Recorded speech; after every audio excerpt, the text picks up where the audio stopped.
A FTB nasceu há quase 20 anos atrás, fruto do programa Crescendo na Fé. Na verdade, o programa Crescendo na Fé lançou um curso bíblico chamado A Bíblia Passo a Passo. E no primeiro mês nós alcançamos mais de 3.000 alunos. É muita gente. E eles começaram a pedir uma formação teológica, então contratei um time de professores e nós lançamos o material didático da FTB. Hoje a FTB tem mais de 130.000 alunos espalhados em todos os continentes desse planeta e nunca esperei, nunca pensei que a FTB chegaria no tamanho, na proporção que chegou até agora, mas foi muita luta. Durante os primeiros anos, o material didático era bem diferente. Já era de muita qualidade, mas não era como o material didático que nós temos hoje. Era a partir de fascículos, né? É muito legal essa história. Mas é muito difícil contar o passo a passo da formação da FTB para chegar onde está hoje. Na verdade, a FTB é fruto de promessa de Deus. E quando Deus promete, Ele cumpre. Hoje a FTB tem um suporte pós-matrícula inigualável. No programa Crescendo na Fé, a gente faz o Desafio FTB. E no Desafio FTB, eu digo, se você encontrar no Brasil uma instituição, instituto, seminário, faculdade, universidade, qualquer curso que oferece tudo que a FTB oferece, o nosso curso fica de graça. Veja, geralmente você ouve no mercado a seguinte questão: cobrimos qualquer oferta. O Desafio FTB não é sobre preço. Geralmente a FTB está entre os cursos mais baratos, então já não é sobre preço. Mas o desafio da FTB é, se você encontrar no Brasil um curso que faz tudo que o da FTB oferece, o nosso fica de graça. Esse desafio foi lançado a primeira vez em março de 2006 e até agora ninguém derrubou, ninguém conseguiu bater esse desafio.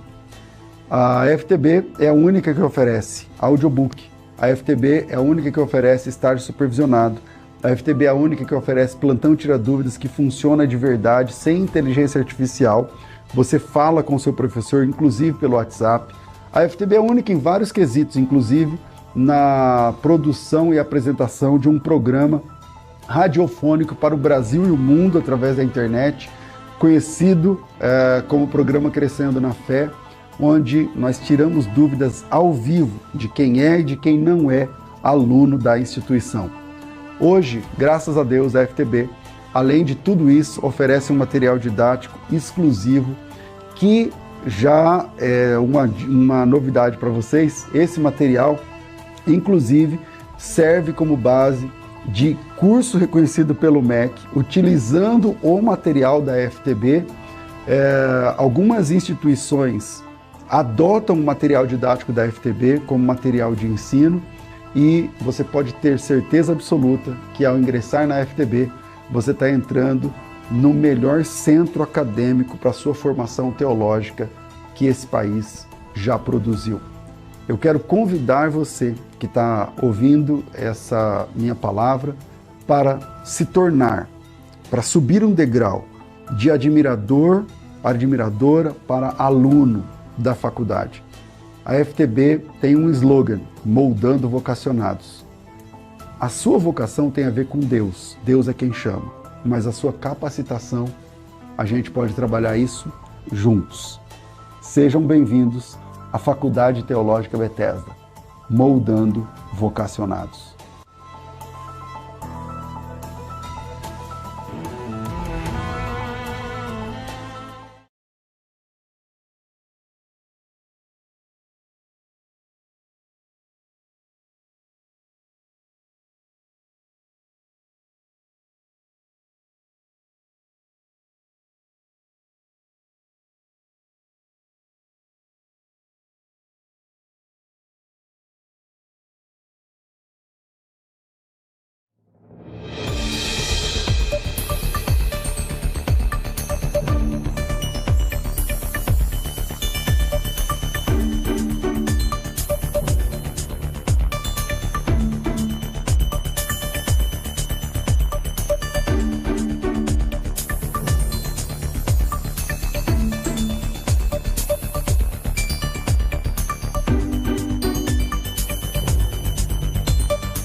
Começa agora.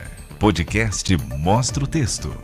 Debates, conversas, entrevistas. Uma produção Estúdio CNF. Apresentação Pastor César Cavalcante.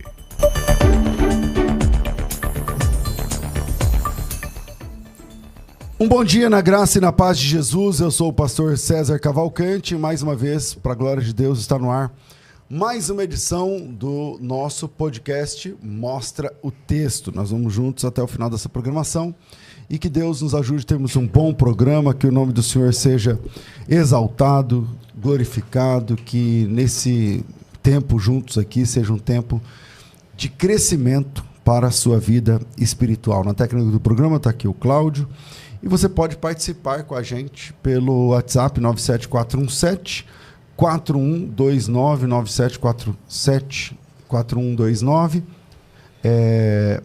mandando sua mensagem de áudio, e também pode ser vídeo, né? Nós estamos agora trabalhando com vídeos também, então você pode mandar o seu vídeo para a gente aqui também. O tema é judeus messiânicos e os cristãos tradicionais. O judeu messiânico geralmente é mais aberto para as nuances do judaísmo, né? Não raro você vai encontrar judeus messiânicos congregando na sinagoga. Alguns chamam de igreja, outros chamam de sinagoga, tem outros nomes. Como esse tipo de judaísmo, o judaísmo que crê que Jesus é o Messias, como o judaísmo e o Novo Testamento entendem o Messias, e qual é esse diálogo entre um cristão que é signatário dos primeiros concílios da igreja, por exemplo, da Trindade, que crê na Trindade, né, na dupla natureza de Cristo, pelo menos os 5 primeiros concílios da igreja, ou vai até o concílio de Calcedônia, por exemplo. Qual o diálogo há entre o cristão signatário dos concílios e o cristão que crê, o judeu messiânico, que crê que Jesus é o Messias, porém não é signatário desses concílios? Eu vou começar aqui com o pastor Marcelo Hebraísta. Bem-vindo, pastor Marcelo, muito bom te receber no debate. Obrigado, pastor César, sempre bom estar a essa mesa juntos, podendo aprender a palavra de Deus, que seja um tempo de crescimento, de conhecimento e transformação. E agradecer aqui também a presença do professor Teles, penso que é a primeira vez aqui, não é? Seja bem-vindo e que tenhamos todos um ótimo debate. Maravilha, com a gente aqui também o Flávio Teles. Eu não sei se eu apresentei ele como professor, pastor, rabino, como? Fala aí, Flávio, bem-vindo aqui ao programa, muito bom te receber. Satisfação imensa poder estar aqui no seu programa, a gente que já assistia, né? Eu acompanhei boa parte dos debates, principalmente os seus debates com os rabinos ortodoxos, fiz alguns cortes bem interessantes deles, gostei muito do seu posicionamento, e é uma satisfação poder participar aqui agora, estar aqui frente a frente com o senhor, conhecendo pessoalmente. O Marcelo Hebraísta é nossa segunda oportunidade com ele, e tivemos um momento também onde ele pôde debater com o rabino ortodoxo, teve ótimas falas, e eu estou muito feliz poder estar aqui no canal com vocês aqui, participando desse bate-papo ou debate, a gente não sabe ainda como vai ser. Vamos lá, você, como que é a sua origem nessa área da sua vida espiritual? Você nasceu cristão, judeu, ateu, como é que é? Eu sou de berço evangélico, minha mãe é assembleiana, então eu tive a minha trajetória durante até meus 17 anos de berço evangélico, quando então tomei a decisão de construir a minha própria caminhada. Meus pais separados, fiquei um tempo afastado do evangelho, e com 17 anos de idade eu voltei. Com 19 eu comecei a ter uma experiência melhor com as escrituras, e estudar mais as escrituras, e um dos desejos que eu tinha, as minhas orações que eu fazia ao Eterno era que ele me ajudasse a entender e compreender as escrituras. Então, com meus 21 anos de idade, eu comecei a ter contato com o hebraico bíblico, a língua hebraica, e comecei a estudar hebraico, e por meio do hebraico eu comecei a ter contato com a literatura rabínica, a literatura judaica, Midrash, Targum, e a gente começou a entender então as escrituras dentro dessa perspectiva um pouco mais judaica, né? Então, a gente tem uma interpretação do Novo Testamento com base nesses elementos judaicos. Eu acredito que o meu posicionamento hoje ele tá entre o meio judaico e o meio cristão no sentido mais de unir do que separar, né? Então, geralmente, os conflitos existentes entre o cristianismo e, né, pessoas importantes dentro do ambiente judaico ortodoxo, a gente procura resolver bastante, né? Mostrar esse elemento, porque que o judeu ortodoxo ele tem uma dificuldade muito grande de aceitar o Novo Testamento. Aí a gente tem essa abordagem, a gente admite algumas coisas, né? A ideia de um Novo Testamento, ela é uma ideia que tem uma abordagem muito inaugural, algo assim de realmente substituir, né, a primeira aliança, e se colocando no lugar de um judeu ortodoxo, isso é um pouco ofensivo, né? Velho Testamento, Novo Testamento. Eu lembro que na primeira ocasião onde nós estávamos, eu até falei que esse conceito, a expressão Novo Testamento, eu até atribuí com base na literatura do F.F. Bruce, onde ele vai falar sobre o desenvolvimento do cânon, tanto do Novo quanto do Antigo Testamento. Ele atribui justamente a Tertuliano, de Cartago, e Clemente de Alexandria a expressão, né, de um Novo Testamento dentro de uma abordagem inaugural. Isso, para um judeu, realmente é algo negativo. A gente explica, geralmente, que os emissários de Yeshua, né, os apóstolos, os discípulos de Jesus, quando eles começaram a desenvolver esse querigma, esses testemunhos, os relatos que nós encontramos nos evangelhos, as cartas paulinas, que são endereçadas a várias comunidades messiânicas daquela época. Eu trato muito dessas cartas como tratados rabínicos, porque ela tem conteúdo haláquico muito profundo e que pode ser linkado com elementos profundos da tradição.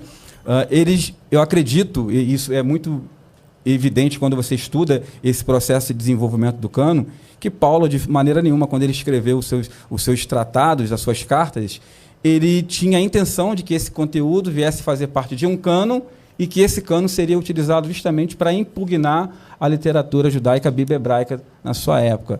Então, isso é um processo que se desenvolveu dentro do contexto cristão, a partir de um processo muito longo, onde a igreja ela se desvincula praticamente totalmente dessas raízes, né, judaicas relacionadas com as escrituras, com a interpretação das escrituras. Então, a gente tenta estabelecer, pastor César, um diálogo nesse sentido, né? É uma abordagem assim, teológica, filosófica, tentando mais unir do que afastar. Pastor Marcelo. Pois não.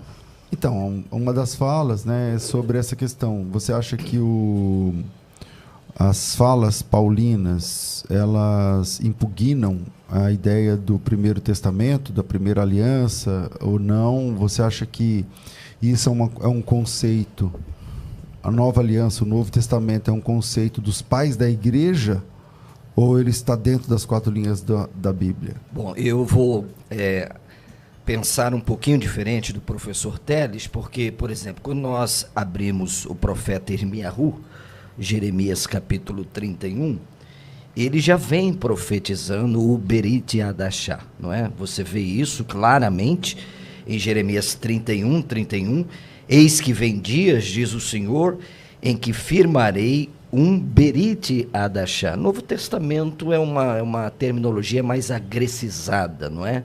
É latinizada. Mas o próprio texto aqui de Jeremias já profetiza esse Berit Hadashah claramente, não é? Com a casa de Israel, com a casa de Judá. O 32 avança nessa ideia, não conforme, olha que coisa, o Berit, a aliança que eu fiz com os seus pais, num dia em que os tomei pelas suas mãos para os tirar da terra de Mitzrayim, da terra do Egito, porque eles anularam a minha aliança, não é? Então Jeremias é enfático em dizer que essa aliança foi diversas vezes quebrada pelo povo de Israel, e Deus propõe. E qual que é a característica deste Berit Hadashah? Verso de número 33, porque esta é a aliança que firmarei com a casa de Israel, depois daqueles dias, diz o Senhor, eu imprimirei na mente deles as minhas leis, e no coração as inscreverei, eu serei o seu Deus, e eles serão meu povo. Então, eu penso que a partir dessa perspectiva é que Paulo, né, o rabino Paulo, formado aí em toda a lei judaica, né, pelo grande Ramban Gamaliel, que era neto de Hillel, ele vai desenvolver a sua teologia. Então, é um dilema muito profundo, porque eu creio que há uma continuidade do antigo, mas também há uma descontinuidade, não é? Porque o único que pode cumprir a lei, pastor César, foi o Messias.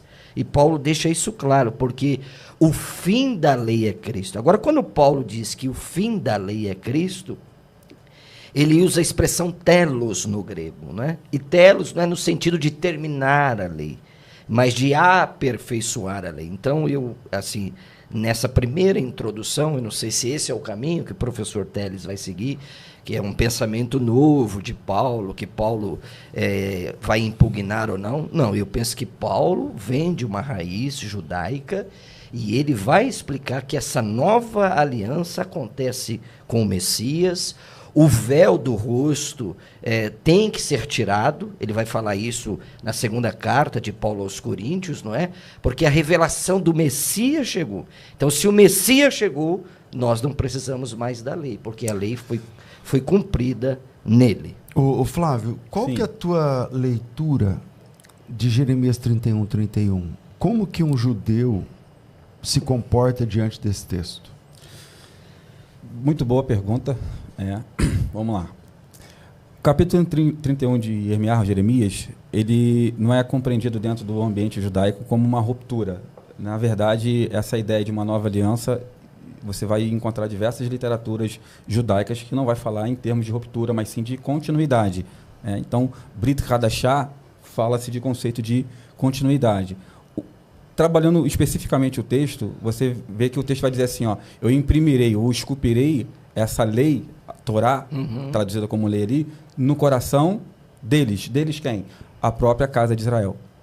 Então você vê que por mais que o Israel ali havia rompido com essa aliança, transgredido essa aliança por diversas vezes, e a transgressão da aliança, ela, em diversos aspectos, envolveria morte, e você vai ver que Deus ele não consome o povo, ele não fulmina o povo, e existe uma razão do porquê de Deus não fazer isso, mas o texto promete uma renovação, ou seja, que essa aliança seria renovada. Com a casa de Israel e com a casa de Judá. O texto está dizendo. Essa ideia de casa de Israel e casa de Judá, isso vai ser muito mais bem trabalhado dentro de obras judaicas. O fato da aliança ser estabelecida com a casa de Israel não isentaria as nações de fazerem parte dessa aliança. Por exemplo, a gente vai ver lá em Êxodo... Calma aí. Porque para que qualquer pagão se torne parte da aliança, ele tem que entrar pelo caminho da fé judaica. Ele tem que confessar a fé judaica. O judeu vai querer que esse pagão se torne... O judeu, assim, tradicionalmente, o ortodoxo, ele vai querer que esse pagão ele se aproxime da fé judaica por meio do viés Ben Noah. Eu não digo circuncisão. Ele se torna um chamado Ben Noah. Isso é o que o judaísmo ensina. Na verdade, o judaísmo ortodoxo ele tenta tirar pessoas tanto do cristianismo quanto do movimento judaico messiânico e transformá-los em um Ben Noah, que é um chamado filho de Noé. Né? Então, um Ben Noah é alguém que não é nenhum gentil, ou seja, não seria um gentil no sentido de pagão, de idólatra, e ele também não é um judeu. Ele não tem as responsabilidades que um judeu tem diante da lei. Então, ele se torna um Ben Noah. Né? A visão bíblica do chamado Novo Testamento, a gente percebe que as diretrizes que foram estabelecidas pelos apóstolos era de que lá em Atos capítulo 15, eles tinham que minimamente observar, não comer carne sufocada, abster-se de sangue, prostituição, idolatria. Eles já entravam dentro da comunidade e aprendiam a Torá conforme era ensinada dentro do ambiente sinagogal. E as outras coisas, obviamente, eles iriam aprendendo com o tempo e aprimorando também o seu nível de observância.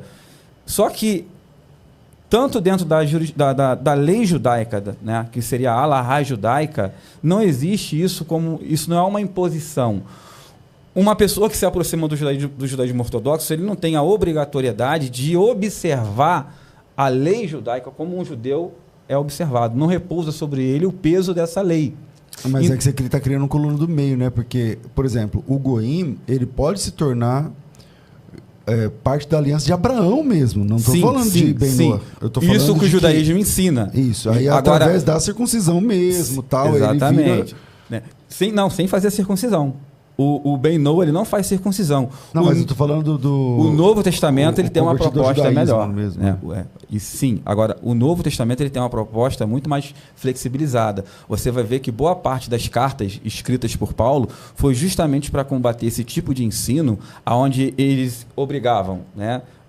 O gentio que se aproximava desse ensino, desse contexto de Torá. E Torá aqui eu falo não no sentido de lei, mas me valendo do verbo iará, que tem a ideia de ensinar, educar, civilizar, para você ver membros dessa comunidade judaico-ortodoxa infiltrados dentro dessa comunidade messiânica no primeiro século, dizendo que eles, para serem salvos, eles precisavam fazer circuncisão, eles precisavam observar diversos elementos cerimoniais da lei que eram de obrigatoriedade do povo judeu. Boa parte das cartas do apóstolo Paulo são justamente para combater essa ideia de que você precisa praticar isso aqui para ser salvo. Tá. Não que Paulo esteja necessariamente escrevendo, ele como um rabino, contra a lei judaica, contra a Alahá, contra toda a tradição. Pastor Marcelo. Mas, Teles, deixa eu fazer uma pergunta para o irmão. Hoje o irmão é judeu messiânico, é isso? Eu sigo uma linha judaica messiânica de interpretação das escrituras. Beleza. Você guarda o sábado? Sim. Aquilo que está ao meu alcance fazer, não por uma questão teológica. Eu tentei falar isso da última vez e infelizmente fui interrompido. Quando eu falo desses assuntos, é claro que aqui é um ambiente de debate que pode ser que não se torne um debate, mas a gente veio preparado para conversar e preparado para debater. Mas quando eu falo desses assuntos no meu dia a dia, com pessoas, eu estou envolvido com o ambiente cristão. Inclusive, quero mandar um abraço ao meu pastor, o pastor Evanildo, da Assembleia de Deus, foi do campo de Madureira, ele. Certo. Quando eu falo dessas coisas no ambiente cristão, eu falo da seguinte forma, eu não tento levar para uma questão teológica, que gera debates e conflitos. Tem um texto lá em Isaías, capítulo 56, 3, se eu não me engano, que o texto vai dizer que Deus se agrada daqueles que escolhem o que agrada a Ele. Quando eu optei a trazer algumas práticas na minha vida, por exemplo, kashrut, lá em casa nós não comemos carne de porco, essas coisas. A minha esposa... Mas vocês comem kasher, então, em casa?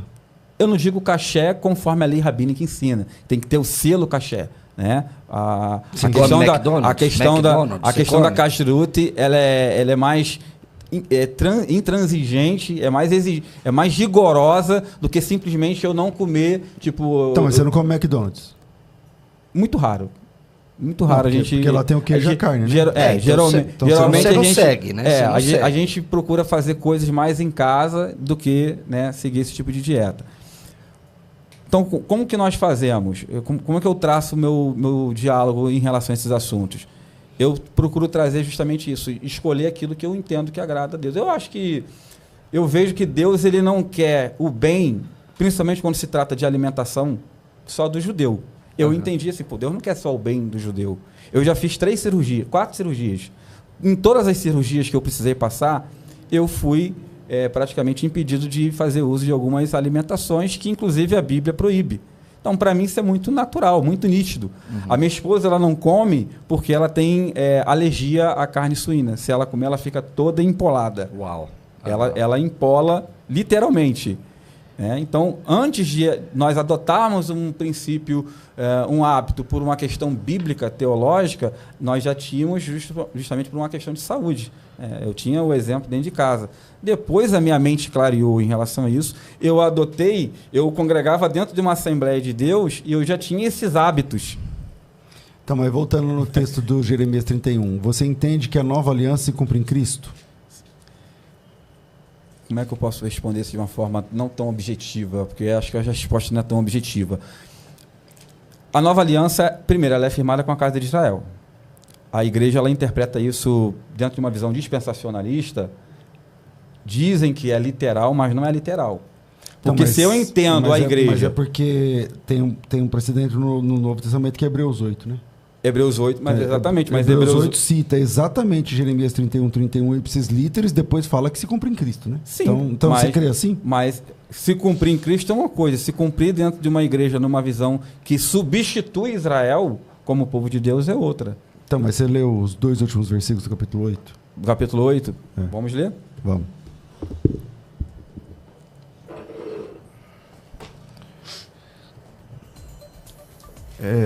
Hebreus 8, eu falei os 2 últimos versículos, falando meio de memória, mas não deve estar muito longe disso. Ó,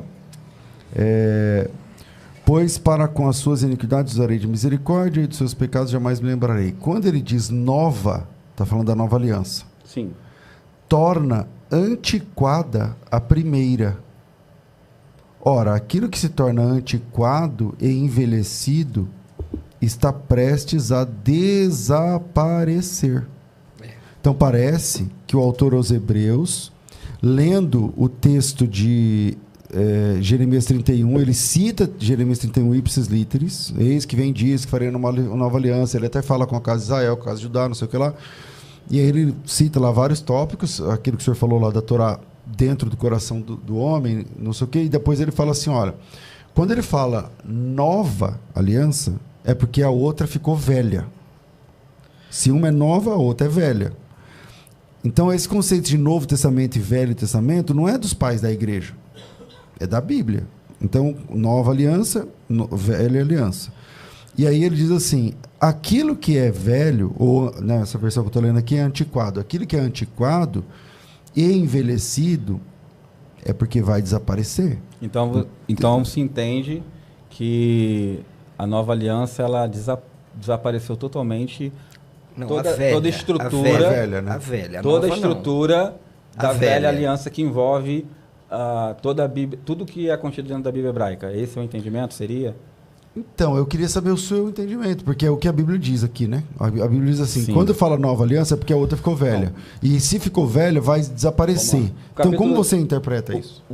O livro de Hebreus, aqui a partir do capítulo 7, ele começa a falar da questão do Melquisedeque. Está fora do microfone. Está fora? Isso. Som. Vamos lá. Melhorou aqui, né? Ele está falando de Melquisedeque. Ele começa a falar do sacerdócio. Isso. Aí ele desenvolve o capítulo 7, desenvolve o capítulo 8, aí chega no capítulo 9, ele começa a falar do período de Yom Kippur, que é justamente o ritual que vai ser feito de expiação dos pecados da nação. E ele vai falar que o sangue de Yeshua é superior a esse sangue. Então você percebe que o capítulo 9 ele vai praticamente complementar o capítulo 8 e o capítulo 7, e ele mostra que a estrutura aqui, o conjunto aqui, ele está falando justamente desse processo de expiação. E ele torna obsoleto todos os outros sacrifícios. Uma vez que ele morreu, em relação acabou. à expiação de pecados. Isso. Ele vai falar que o sangue de Yeshua, ele tem um valor expiatório permanente. Uhum. Que não tem necessidade de fazer de novo. Exatamente. Isso. Então, logo ele torna obsoleto todo o sistema sacrificial judaico. O sistema sacrificial relacionado com a capará, com a expiação. O texto esse... Então, é que o sistema sacrificial sempre tem a ver com isso. Porque, né? quando a gente fala da lei, tornou obsoleto a velha aliança. Parece que a gente está falando que ele tornou obsoleto toda a Torá. Aí, tu pega o livro de Romanos, você vai ver Paulo, citando a Torá em diversos momentos, em diversos capítulos. Seria meio incoerente. Inclusive chamando de ministério da morte. Sim. Porque a lei ela tem o seu propósito, ela tem o seu objetivo, e ela alcançou o seu objetivo. Então, Teres, mas deixa eu falar um pouquinho agora. Você está em que época da sua vida? Você ainda segue a lei? Ou você está, como o pastor César e a Bíblia falou, no Berit Hadashah? E voltando àquela pergunta que é importante, eu perguntei para você se você guarda o sábado. Eu tenho muita dificuldade com isso, independente de você ser judeu ou não, porque, primeiro, o sábado foi dado para os judeus porque eles foram escravos no Egito. Você foi escravo no Egito? A gente vive um certo Egito. Não, seja objetivo. Você foi escravo na terra de Mitzrayim? O judeu que observa o Shabat hoje, ele observa como se ele estivesse no Egito naquela época. Inclusive, no Pessa, o cerimonial de Pessa é justamente para lembrar justamente esse momento de escravidão. E o judeu que observa o Pessa, ele se coloca como se ele tivesse sido o escravo naquela época. Todo o conceito, o pastor Marcelo, de herança, todo o conceito de herança, A Bíblia fala que nós recebemos essa herança por meio de Yeshua. Todo o conceito, a ideia aqui do debate ou da conversa é dialogar o entendimento. O entendimento judaico dessa herança recebida, por exemplo, quando você tem uma propriedade em um terreno e você vai transferir essa propriedade para alguém, você cria lá um documento, um contrato, coloca no nome da pessoa e transfere. Essa pessoa que recebe essa propriedade por meio desse documento é vista como um novo proprietário. O conceito de morachá, de herança, no pensamento judaico, quando falamos por exemplo, quando Paulo fala, se nós somos filhos filhos da fé, se somos da fé, somos filhos de Abraão. Esse conceito de paternidade ligado à herança não nos coloca como um novo proprietário da herança. Entendeu? Não, essa não a foi visão judaica... A minha pergunta... Eu estou te mostrando que não existe essa ruptura. Eu sei que o seu diálogo, né, a sua fala, ela tem a ideia de traz uma abordagem onde cria uma ruptura, aonde Yeshua ele viesse implantar uma visão religiosa inaugural, uma religião diferente, uma Torá diferente, anulando toda a estrutura antiga. Nós, de uma linha judaica messiânica, não entendemos que o Novo Testamento ele vem com essa proposta. Entendemos que Yeshua, o cristão não entende que anula, porque se ele tivesse anulado, a gente não teria o Antigo Testamento na Bíblia. Ele não entende que anula, que tipo assim, oblitera. Ele entende que assim como o Brasil tem... Eu acho que 6 constituições... Parte entende. Então, mas assim, quantas constituições o Brasil já teve? Tem que entrar na IA e perguntar, mas umas 5, 6 constituições. Isso mesmo. Mas qual Constituição vale? A de 1988. Ou seja, eu não posso chegar aqui com a Constituição de 1932 e falar o seguinte, conforme a Constituição de 32 está dizendo assim, assim, assim. Agora, é óbvio que a Constituição de 88... ela não nasceu do zero, então ela foi sendo aperfeiçoada. Ela foi baseada nas constituições anteriores. Então, eu acho que a leitura que o cristão, acho que a leitura do cristão bíblico é que tudo que foi escrito para o nosso ensino foi escrito. Agora, o que vale para o cristão, o que está em vigor, é Berit Hadashah. Vamos falar em português, né? Novo Testamento. É a Nova Aliança. A Nova Aliança. Então, por que eu estou perguntando isso? Você declinou da pergunta. Porque, primeiro, muito respeito, você não é judeu, não é? O Marcelo já está começando a colocar as asinhas de fora. Eu preciso entender o pensamento dele, né? Você é judeu messiânico, mas você não é judeu circuncidado ao 8º dia, ok? Então, você nem tinha que guardar o sábado. Porque, primeiro... Mas não me faz mal guardar. Não, calma, querido. Eu acho que tem um precedente no Novo Testamento para guardar o sábado também. Não para salvação, né? Porque o apóstolo Paulo fala, crê que não faz diferença entre dia e dia e está tudo bem. Sim, mas... Então não é também porque ele guarda o sábado que ele não é um problema. Não, mas a ideia nunca foi essa. Não, eu não estou dizendo observar um aspecto da lei para obter a salvação. Ele guarda o sábado para a salvação. Eu não estou dizendo isso. Eu estou dizendo assim, que um cristão no Novo Testamento, nos moldes do Novo Testamento, ele não descansa num dia, ele descansa numa pessoa. Exatamente, isso é verdade. Então, eu vejo um problema sério nesse sentido. Eu também não sou domingueiro, eu não guardo o domingo. Agora, quando Yeshua diz que ele é o descanso da graça, que o sábado verdadeiro se cumpriu nele, a gente não tem, porque senão a gente vai retroceder. Deixa eu falar um pouquinho, Flávio, senão só você fala e eu não falo. A gente tem que tomar cuidado para a gente não ressuscitar a lei e pisar na graça. Você, como cristão, você não deveria guardar o sábado. Primeiro que você não foi escravo no Egito. Aí você vai falar, o Egito é espiritual. O seu Egito é espiritual, é por isso que você guarda o sábado? Já foi rebatida. Não foi. O seu Egito é um Egito físico ou espiritual? Eu posso responder e complementar? Você pergunta, eu respondo, depois você continua. Fala e depois eu vou. Mas fala para mim, o seu Egito é um Egito físico? Você foi escravo na terra de Mitzrayim? Não. Então o seu Egito é espiritual, tá certo? Então você está alegorizando todos os conceitos bíblicos para anular uma prática judaica. Eu não estou alegorizando, eu estou dizendo assim que Yeshua cumpriu o sábado, o verdadeiro sábado está nele. E você que não é judeu... Isso anula? Aonde que isso anula? Então quer dizer que um judeu hoje, o fato de eu não ser judeu, isso neutraliza a existência do Shabat? Sim, para você é um goim. Não importa. Você é um goim. Mas Se você é um goim, você não tem que descansar no sábado. O sábado foi dado para os judeus, para um povo específico, como aliança eterna ainda. Diz a Bíblia é clara quando diz. Êxodo 31, aonde 14. que está Yeshua anulando o Shabat? O senhor citou no início do... O senhor foi o pastor César. Sim, Mateus capítulo quando 5, ele verso disse 17. assim, tetelestai, ele anulou o sábado. Não. Ele é o sábado. Então ele contradiz o que está em Mateus 5,17. Não. Que ele veio para cumprir, não anular. Ele cumpriu. Ele veio para encher a Torá, plerosai, o texto grego ali. Ele cumpriu. Você não consegue Ou cumprir, nem cumpriu. eu. Não, então quer dizer que ele cumpriu no sentido de eu não precisar cumprir? Exatamente. Mas o texto diz Porque isso. ninguém é salvo pelas obras da lei, Mas a gente pela não está falando de graça. salvação. Sim, mas Não. nós não estamos trabalhando... Você se batizou para ser salvo? Não. Então, a gente não está falando de salvação. Nós não Eu só fiquei preocupado você Nós falar que estamos você falando- guarda o sábado. Nós estamos falando de observância. Ok. Nós estamos falando de comportamento. Estamos falando de prática, Por exemplo, de mandamento. a sua primeira fala aqui, que eu também fiquei muito preocupado, o César entrou, eu não quis entrar, você disse que foram os pais da igreja que condensaram esse pensamento. Não, isso está na Bíblia. Não. Jeremias Existe 31. um texto na Bíblia e existe uma interpretação acerca desse texto. Então qual é a Entendeu? interpretação de Jeremias Existe 31? a interpretação de que,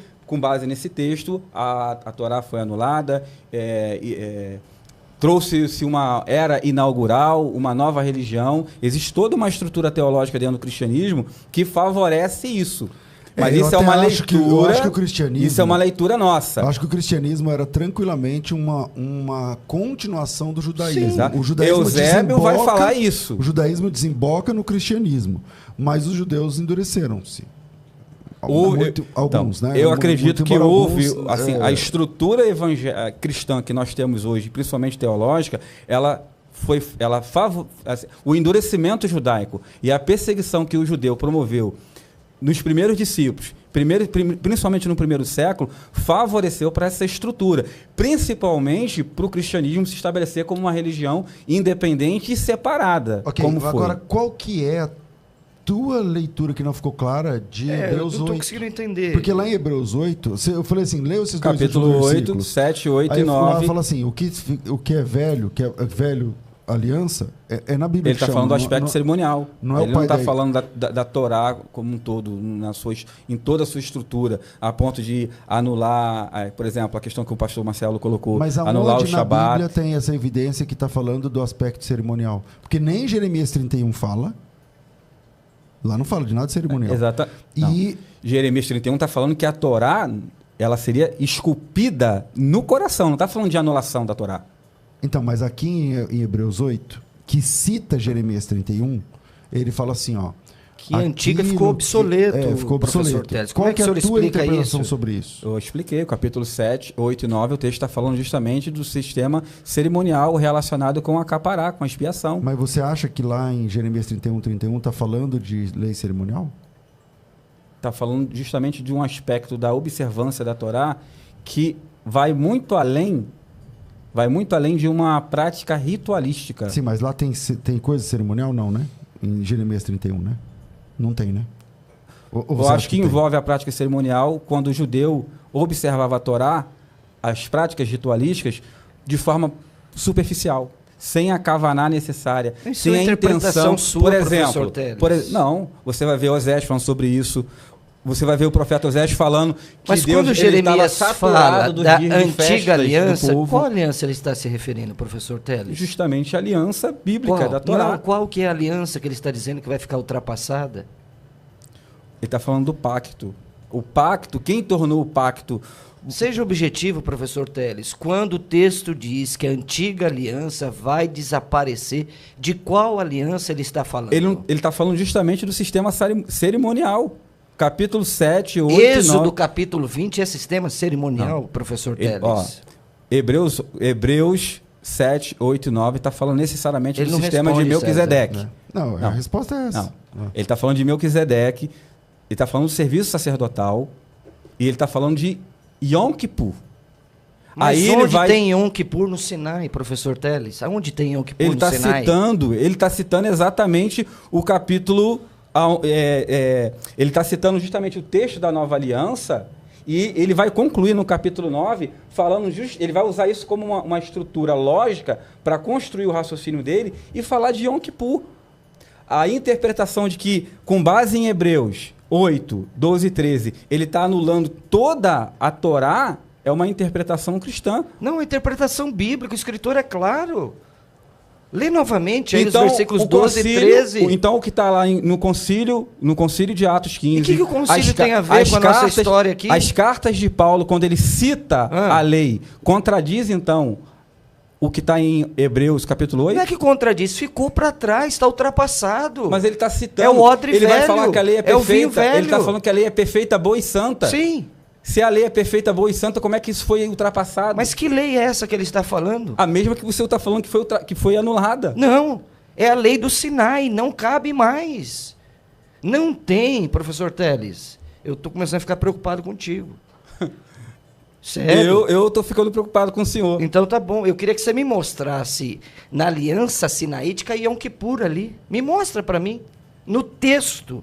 Porque quando Jeremias... Na aliança sinaítica? Mostra para mim Yom Kippur. Vamos ver se, de repente, isso é suficiente para o senhor. Então tá bom, me mostra lá. Vamos lá. Porque Êxodo 20 é aliança. Êxodo 19 e 20 é a aliança que Deus dá. E Yom Kippur está em Levítico.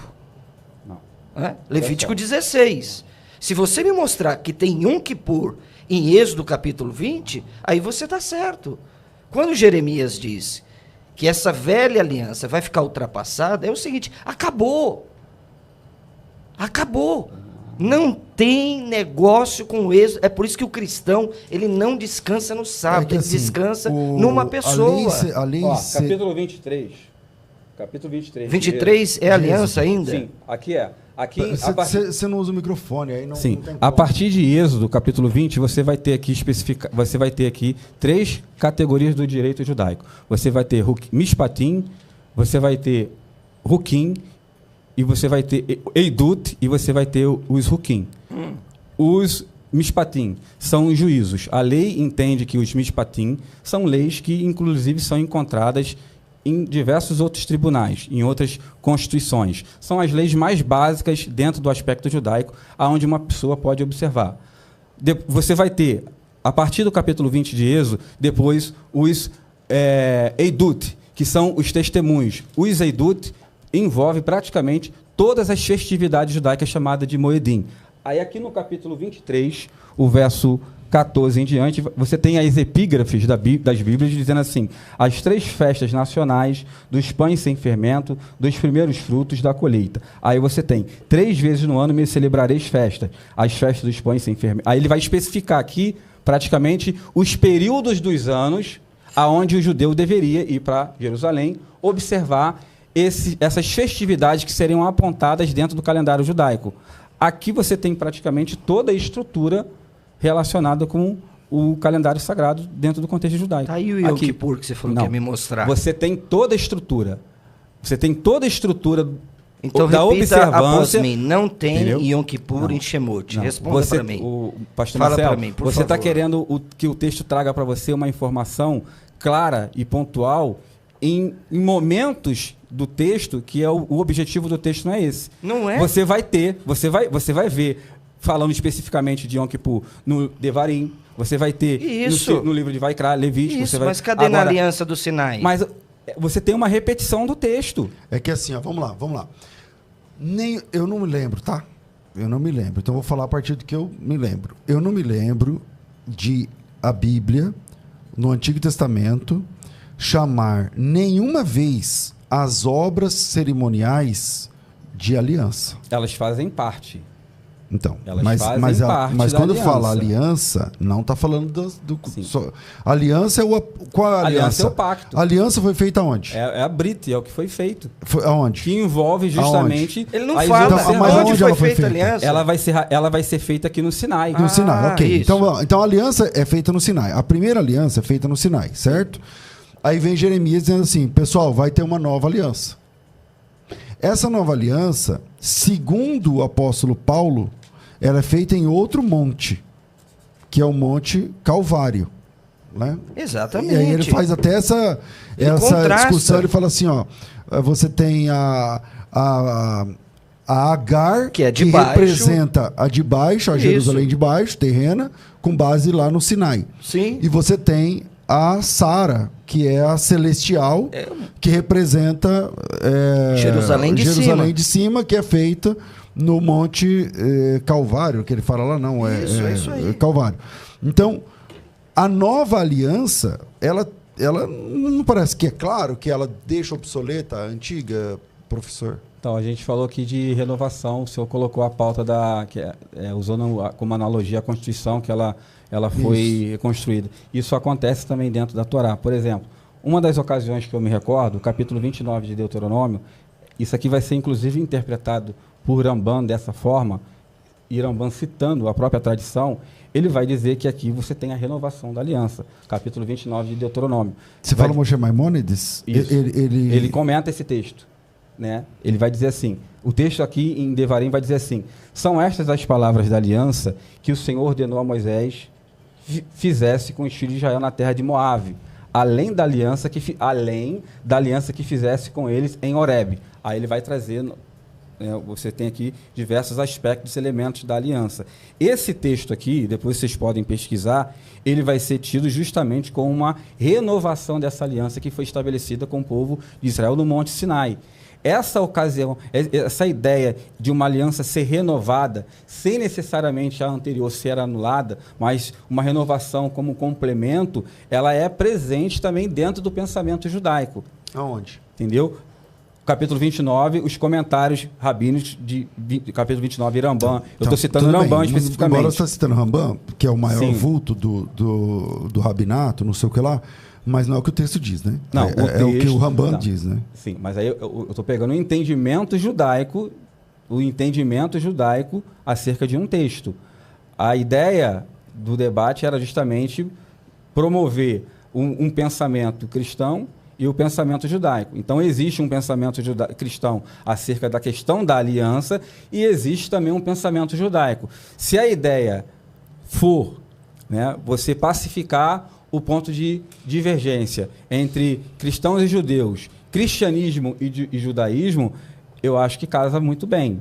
Então, mas ninguém nunca conseguiu, né? Em 2000 anos. Será que hoje, nesse programa, a gente vai conseguir? Mas quais as experiências que a gente tem quando se fala de cristianismo, colocando um cristão tradicional e um judeu ortodoxo ali acerca desses assuntos? O cristão, ele quer impor a visão dele de que a religião dele e a aliança que foi feita por meio de Yeshua substitui tudo aquilo que ele, como um judeu, acredita que continua em vigor. Uma pergunta: uma pessoa que não tem Cristo, hoje, ela pode ser salva? Paulo vai falar sobre isso em Romanos capítulo 2. Sim, que aqueles que sem lei pecaram, sem lei também serão julgados. Tá, ela pode ser salva ou não? Que não aceitou sem o a Salvador, Cristo,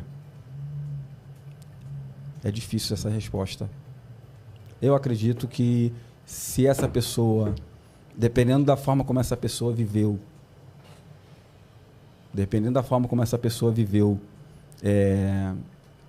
e ela não, sem Cristo, porque não foi apresentado para ela ou porque ela rejeitou?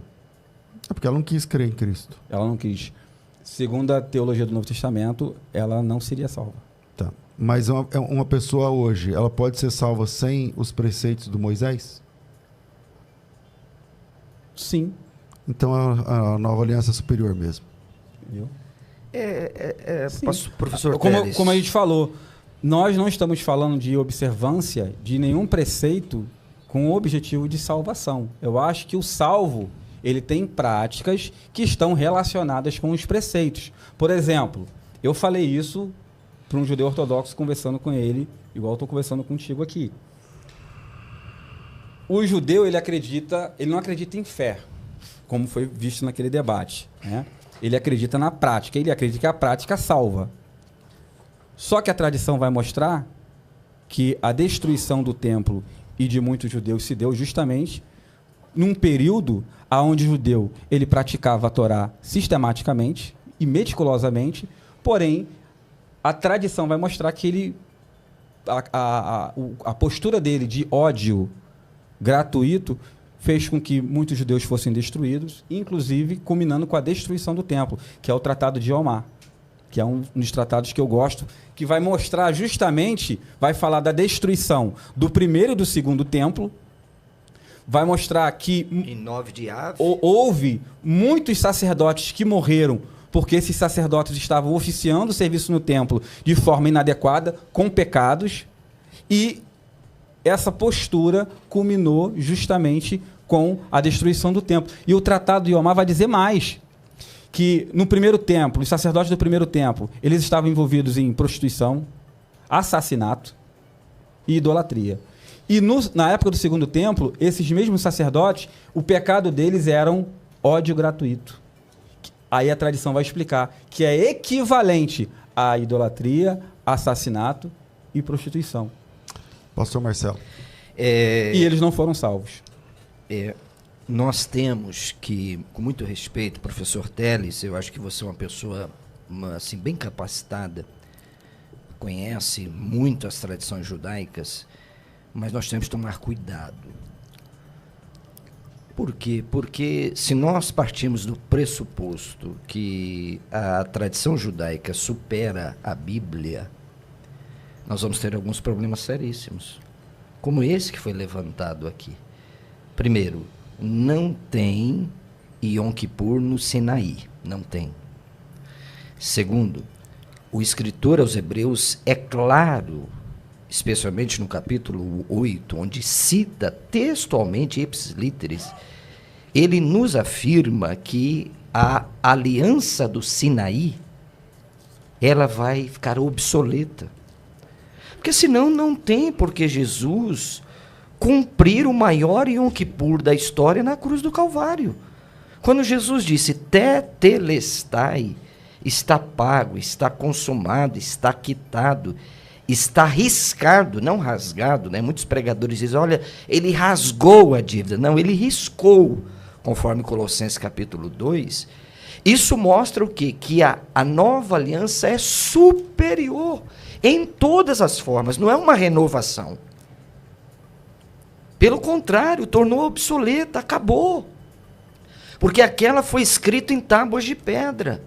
E Paulo nos afirma em 2 Coríntios capítulo 3, que essa aliança agora está no coração. Conforme Jeremias. Exato. E olha o que ele diz ainda, pastor César, se me permite, eu sei que o tempo já está indo embora do debate, eu estou ficando velho, eu tenho que tirar óculos agora para ler para perto, pastor, e para longe, você me desculpa, viu? Glória a Deus, meu irmão. Para longe eu tenho que usar o óculos, se eu me afastar já não vejo mais o senhor, mas para perto agora eu vou ter que mudar o meu óculos, né? A idade está chegando. Mas olha o que ele diz, professor Teles, você conhece o texto, né? Olha aqui, ó. A partir do 5. Qual o texto, está lendo? É a segunda carta de Paulo aos Coríntios 3, dos versos 5 a seguir. Olha o que ele diz. Não que por nós mesmos sejamos capazes de pensar alguma coisa, como se partisse de nós. Pelo contrário, a nossa suficiência vem de Deus. Olha o 6. O qual nos habilitou para sermos ministros de uma Berit Hadashah, de uma nova aliança, não da letra. E letra aqui não é A, B, C, D, é a lei. Ele está dizendo da letra da lei. Ok? Não da lei mais, mas do Espírito. E ele prossegue, porque a letra mata. Paulo diz que a letra mata, mas o Espírito vivifica. O 7, e ele amplia, ele vai fazendo contrastes. E se o ministério da morte, qual que é o ministério da morte aqui? É a lei, ok? Gravado com letras de pedras, como Moshe Rabbeinu recebeu no Sinaí, se revestiu de glória, tinha uma glória na lei, é inequívoco, mas ele diz assim, a ponto de os filhos de Israel não poderem mais citar a face de Moisés por causa da glória do seu rosto, ainda que devanecente. Quer dizer, a lei tinha uma glória. Ainda que passageiro. Mas devanecente. Sim. Era algo que ia caindo, não é? Moisés não teve a coragem. E ele conclui, como não será de maior glória o ministério do Espírito? Do Espírito, não é? Então, ou seja, quando Paulo diz isso aqui, ele acabou com Moisés, acho que é por isso que os judeus não gostam de Paulo, porque ele acabou com Moisés aqui. Ele diz que a glória da lei que estava sobre Moisés é uma glória efêmera, é uma glória transitória, é uma glória que vai acabar. Agora, a glória do Espírito será muito maior. E ele termina magistralmente. Eu vou dar a palavra ao senhor, pastor Teles. Porque se o ministério da condenação foi glória, em muito maior proporção será o ministério da justiça. Porque, na verdade, o que outrora foi glorificado, nesse respeito, olha o que Paulo diz, já não resplandece diante de tão sobreexcelente glória. O 11, porque se o que se desvanecia teve glória, muito mais glória tem o que é permanente. Ora, Ok, pastor se é Teles, permanente... Professor Teles. Eu concordo com o que o senhor está colocando, tá? Sim. Eu só entendo que o texto, esse é o entendimento judaico-messiânico, de que ele não está falando necessariamente de uma anulação da Torá. Ele está falando justamente de um erro judaico, por isso que eu citei Yomá capítulo 9. Havia a prática das observâncias, dos mandamentos, do ritual, e mesmo assim culminou-se com a destruição do templo, porque a prática ela era superficial. E Yeshua, ele trouxe justamente esse aspecto interno da Torá, que transcende justamente o ato ritualístico de você oferecer. Mas esse texto, professor, ele está falando das letras gravadas em pedra. E a única parte da Bíblia que a letra é escrita na pedra é o Decálogo. Decálogo, São os 10 mandamentos. Então não é a lei cerimonial. Sim, mas a ideia Ele tá do dizendo Decálogo... assim, se o ministério da morte, gravado com letras em pedra... Então, Paulo A acabou única, com a o lei. único trecho Acabou. gravado com letras em pedras é mas esse. você precisava de ter... ali você tem um contrato. Você precisava da confiabilidade do contrato, você ter aquilo gravado, esculpido, encravejado, justamente para mostrar o caráter dessa aliança. Então, o caráter da aliança é mostrado justamente porque essa aliança ela está sendo esculpida. E isso é bem interessante, Mas ela não caducou? porque até então, algo escrito ou gravado, você só teria em Hammurabi. Então, você tem ali algo, o Senhor formando uma aliança com o povo e dando isso por escrito para o povo, mostrando justamente a natureza e o valor da perpetuidade daquilo dali. Paulo é claro, diz que isso que está esculpido na Aí perpetuidade Paulo, é morte. Paulo está falando da letra. É morte. Né? Paulo Que tá falando letra é essa? Paulo está falando da observância da letra, que a letra mata. E que letra Aí é o essa? Senhor está interpretando a letra como sendo Os os 10 mandamentos. Mas é o que está escrito né? lá. Mas é. É isso mesmo. O texto fala de Lotsá, não assassinarás. Isso foi anulado dentro da letra da lei também? É que no Novo Testamento já tem também essa prerrogativa, né? Sim, porque o Novo Testamento é judaico. Isso. O Novo Testamento é judaico. É claro que a gente vai ter prerrogativas da Torá, porque a ideia do Novo Testamento não é anular, mas também não é citar aquilo que já era Então corrente. não anulou, a nova aliança Entendeu? não anulou a antiga? Não nesse sentido de substituição, como a teologia da substituição Não, mas coloca. não estamos defendendo teologia da substituição aqui.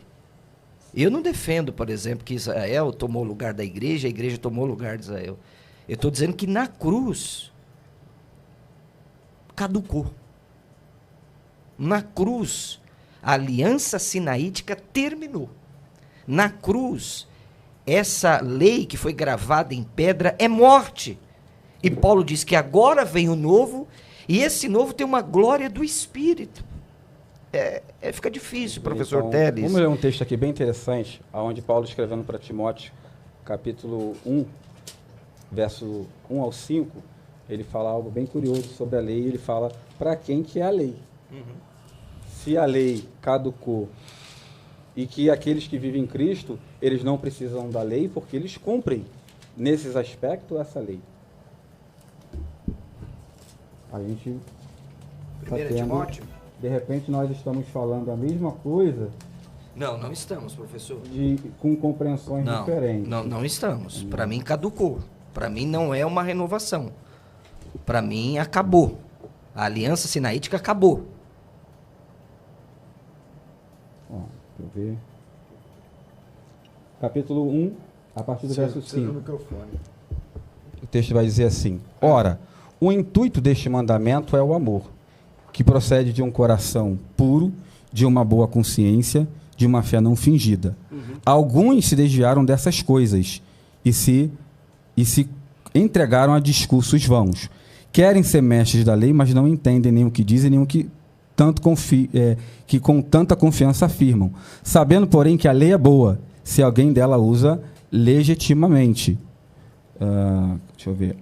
Tendo em vista que a lei não é feita para o justo, mas para os transgressores e rebeldes, os irreverentes e pecadores, os ímpios e profanos, para os parricidas, matricidas e homicidas, para os devassos, os sodomitas, os roubadores de homens, os mentirosos, os que juram falsamente e para o que for contrário à sã doutrina, ou seja, para uma doutrina saudável, conforme o Evangelho, ele conclui, conforme o Evangelho da glória do Deus bendito, o qual me foi confiado.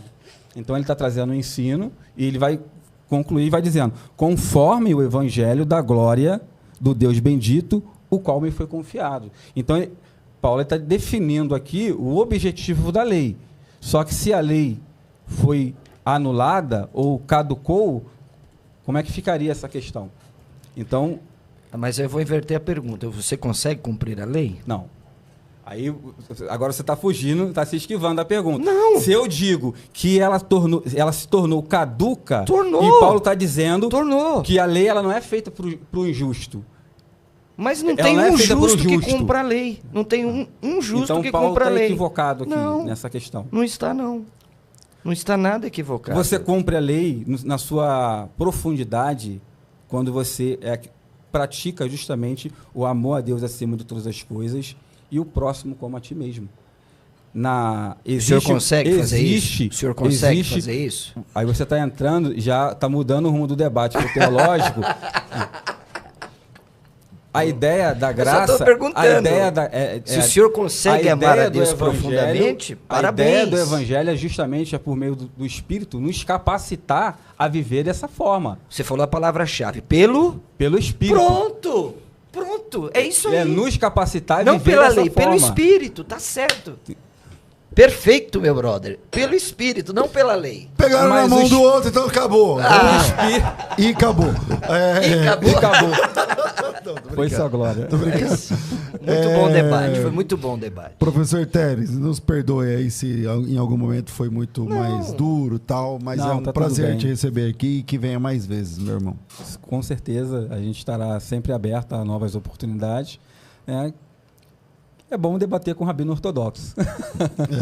Verdade. Eu não esperava que teria um debate, mas houve. Mas acabou tendo, né? alguns debates no meio. Anuncia seu livro aí, fala do seu Isso, por livro. favor. Esse livro aqui eu trouxe para o pastor César. É um livro Opa. de escatologia, Só para o pastor tá? César. De Para mim, não. escatologia, pra você nada. O cara debate 2 vezes comigo, não traz nenhum livro Marcelo, para mim. nada, tudo. Então, como é que é? Ó, Deixa eu ver. Eu tô com poucos volumes. Amanhã a gente vai estar num debate, vai estar mais gente lá. Eu não tive contato. quarta-feira, É né? quarta-feira, É quarta. Mas em janeiro a gente vai voltar no Rio e, se Deus quiser, eu vou te encontrar de novo. Eu vou trazer Amém. um presente pro senhor. Fala Tá um bom? pouquinho do Então, o livro. debate, a gente vai debater quarta, então, junto? Sim. Ih, Pronto.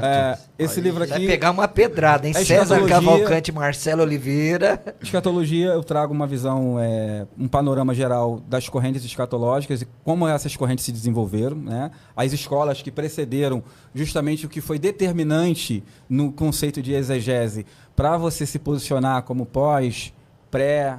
E eu fecho falando de escatologia numa visão judaica. Falo de Olam Rabá. E falo qual que é a sobre... perspectiva disso, pastor Flávio? Ela destoa de grande parte daquilo que é ensinado dentro do conceito mesmo? cristão, Uau, puxa entendeu? vida, que bom. Então, eu trago uma visão geral de todas elas, falo Ótimo. do conceito de igreja, né? Legal. Quem quiser te seguir, o teu livro, ter acesso, vai por onde? Bom, nós estamos trabalhando ali no canal Or HaTorá, Luz da Torá. A ideia do canal é trabalhar as escrituras dentro de uma perspectiva judaica, né? Então, o que nós conversamos aqui é o que geralmente é conversado no canal Or HaTorá. E esse livro ele está disponível na livraria Wiclap. Você pode encontrar esse e outros materiais lá. Sua rede social, professor?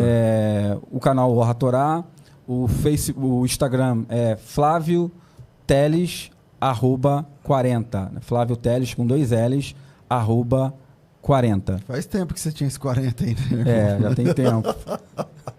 Pastor Marcelo, obrigado. Muito bom estar contigo mais uma vez. Obrigado, pastor César. Obrigado, professor Teles. Deus o abençoe. Eu nem agradeci, né, a oportunidade de poder estar aqui com o pastor César, pastor Marcelo Hebraísta, pela segunda vez. É uma satisfação muito grande poder estar com vocês, tá bom? Privilégio.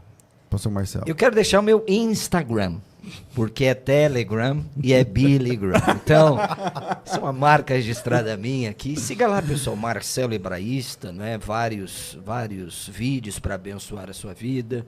Teve o último, pastor César, que eu fiz com o Mateus. Mateus pensa que nem o senhor, né? Que Mateus 3,11, o fogo ali é juízo. Qual Mateus? Mateus de BH. Ah, Mateus. Não, um querido, né? E deu muita polêmica, né? Então, deixa lá a sua opinião, né?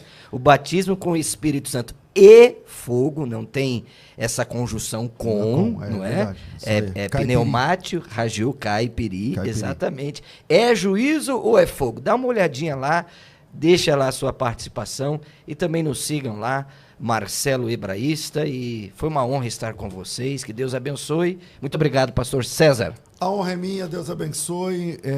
Obrigado, professor Teles, professor Marcelo, estou ficando por aqui. Às 14h tem o programa O Bom e Velho Crescendo na Fé. Então a gente se encontra às 14 horas, tudo isso e muito mais a gente faz dentro do reino, se for da vontade dele.